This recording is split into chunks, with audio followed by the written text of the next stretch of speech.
Social മീഡിയയിൽ ഇപ്പൊ trending ആയിട്ടുള്ള പാലസ്തീനുകാരുടെ മക്ലൂബ് തയ്യാറാക്കാം. ബസുമതി റൈസ് കഴുകി വൃത്തിയാക്കി 2 മണിക്കൂർ കുതിർക്കാൻ വെച്ചിട്ടുണ്ട്. കഴുകി വൃത്തിയാക്കിയ ചിക്കനിലേക്ക് അറബിക് മസാല, 2 മാഗി ക്യൂബ്സ്, ആവശ്യത്തിന് വെള്ളവും ഉപ്പും ചേർത്ത് നല്ലോണം ഒന്ന് വേവിക്കാൻ വെക്കുന്നുണ്ട് കേട്ടോ. മൂടി വെച്ച് വേവിക്കുമ്പോഴേക്കും വെജിറ്റബിൾസ് റൗണ്ടിലൊന്ന് കട്ട് ചെയ്ത് വെച്ചിട്ടുണ്ട്. ചിക്കൻ എടുത്തു മാറ്റി സ്റ്റോക്ക് വേർതിരിച്ച് വെച്ചിട്ടുണ്ട്. പാനിൽ ഞാൻ ഗീ ഒഴിച്ചു കൊടുത്തിട്ടുണ്ട്. ശരിക്കും ഒലിവ് ഓയിലാണ് ഒഴിക്കേണ്ടത്.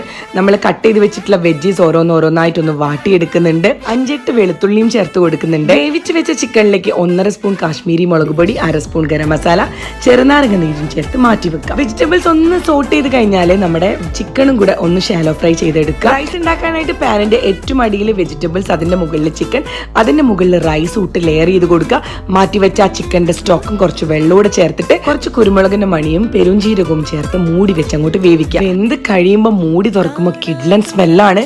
തട്ടിക്കൊടുത്തു കഴിഞ്ഞാൽ മക്ലൂബ് റെഡി.